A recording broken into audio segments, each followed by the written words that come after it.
Okay. And yourself? Right. Starmer's latest attempt to push his housing policy turned into an absolute disaster, as farmers furious over his tax decisions confronted him demanding answers. But instead of facing them, Starmer bolted, slipping away through a back exit, then in. A desperate attempt to control the damage, he gave an interview, but what he said only made things worse.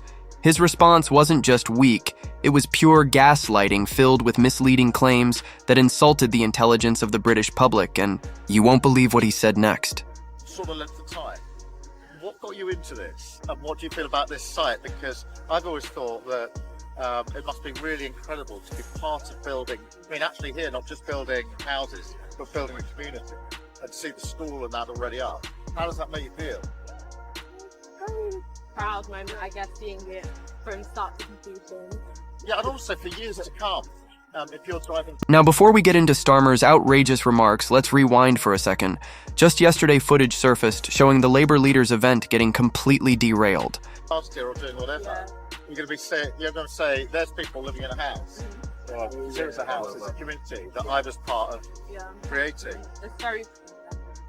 Yeah. Yeah, but that's what I've always thought about working. Starmer was at a new housing development, hoping to promote his policies, but things didn't go as planned. Farmers angered by his tax hike on agricultural land stormed the event. Their message was clear, they wanted answers, but instead of addressing them, Starmer ran, literally. He left through the back door, refusing to engage. That moment alone spoke volumes, but the fallout from it, that's where things really took a turn. Hey, quick favor before we move on. If you find this political content interesting, go ahead and like the video and subscribe to the channel. Absolutely unbelievable. We're not going to go away either. Just got his fingers in his ears. You know, perhaps it's advice from his voice coach. I don't know. Perhaps they've told him, you know, just keep on repeating yourself. You'll eventually believe it. People will start believing you. But it's not going to happen, I'm afraid. Are you disappointed that the Prime Minister didn't speak today? Oh, well, it's the usual thing. He's got his own agenda. After this embarrassing retreat, Starmer sat down for an interview rather than addressing the farmers' concerns. Honestly, he attempted to justify his decisions, and this is where the gaslighting began. He started by framing the tax increase on farmers as a necessary trade-off for economic stability.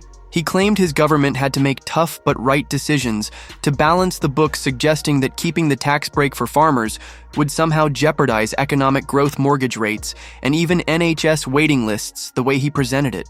He made it sound like the British public had only two choices: either keep the tax break for farmers or enjoy a thriving economy and lower mortgage rates. But that's not how it works, and people weren't buying it. And he's probably looking after his own group of people that are no doubt probably benefiting off the back of him being Prime Minister at the minute, and he is sticking with it. You know, we're just having the same repeated rhetoric over and over again.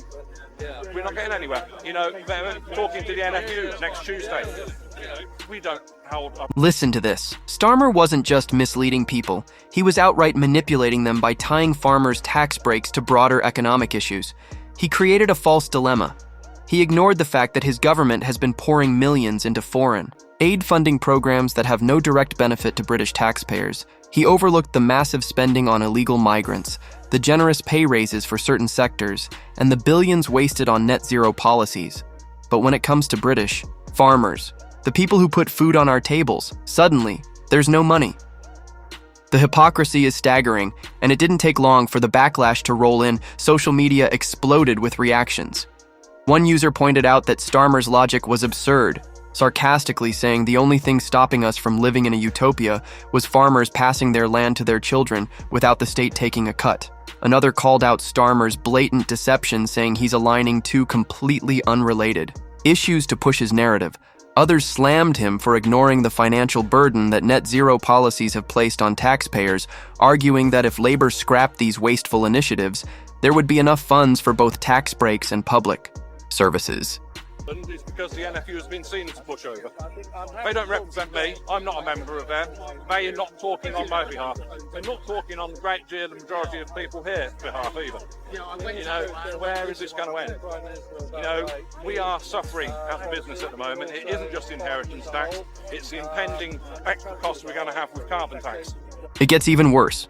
People began pointing out where Labour's priorities actually lie. Over the past few months, the government has poured millions into foreign countries funding projects that have nothing to do with improving life in Britain. Meanwhile, taxpayers are footing the bill for illegal migrants receiving housing and benefits, and yet according to Starmer, the only way to fund NHS improvements and economic stability is to squeeze British farmers dry.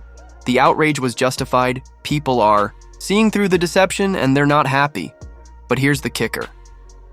Starmer's stance isn't just dishonest, it's also incredibly dangerous by increasing taxes on agricultural land.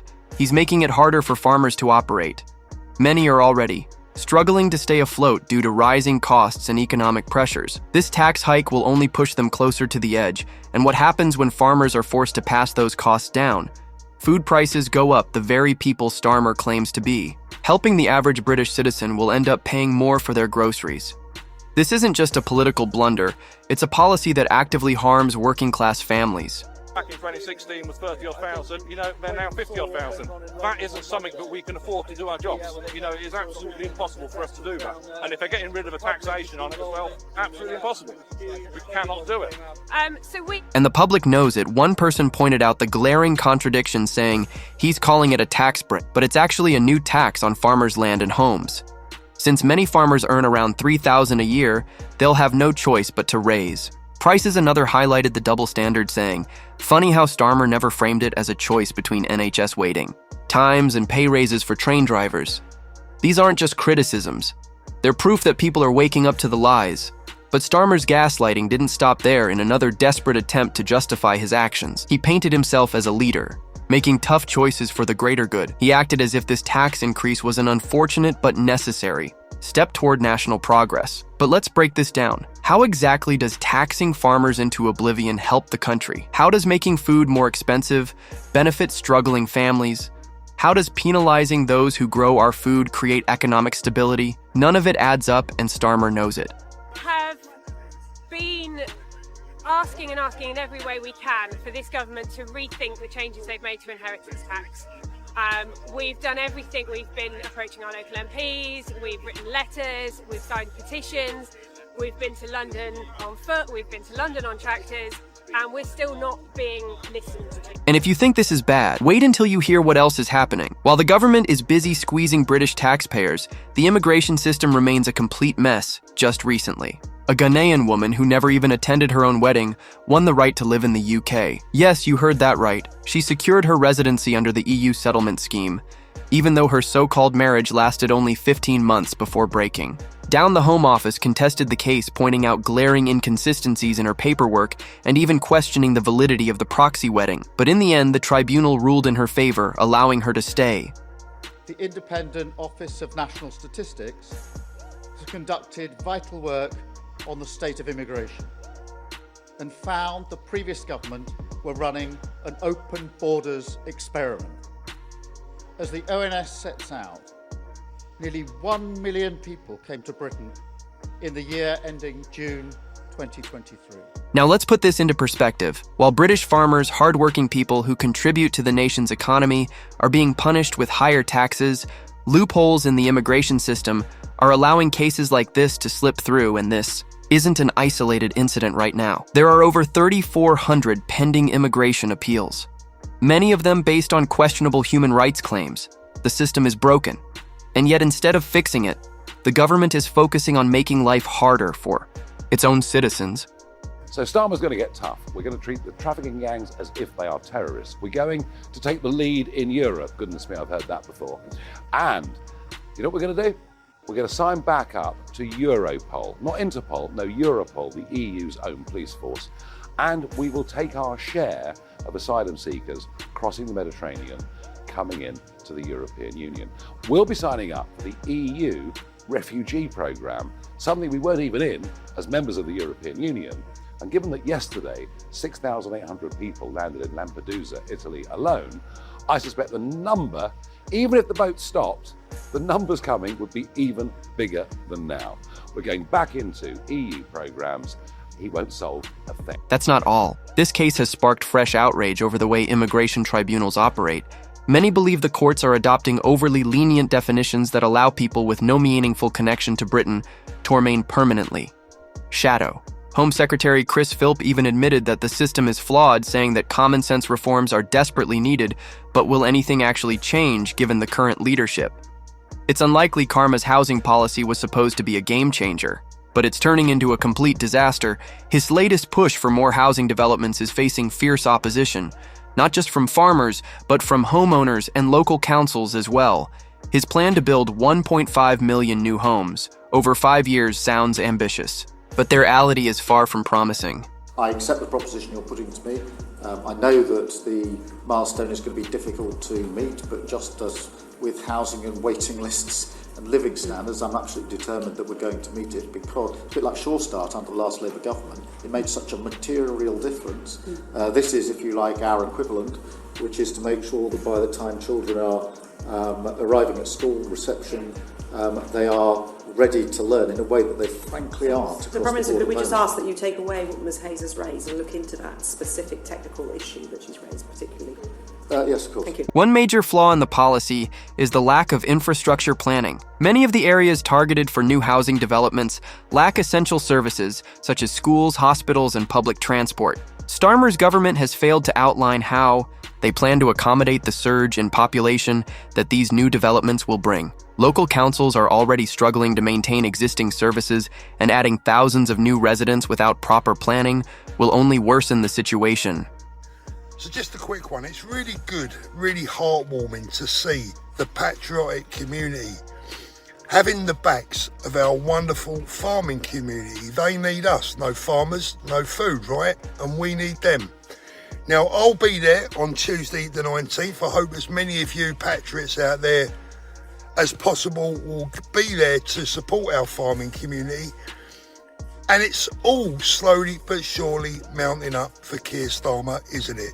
I think his days are well and truly numbered. And I also got a little feeling, a little sneaky suspicion that there could be something in the air with not only the British farming community, but also our cousins in the United States and their farming community. Could they be getting together to help bring this government down? Wouldn't that be wonderful? Farmers in particular have been vocal about the impact of Starmer's policies on agricultural land. Some of the proposed development sites are on farmland that has been in use for generations. By prioritizing urban expansion over food production, Starmer is not just disrupting rural communities, he's creating a long-term crisis for the nation's food supply.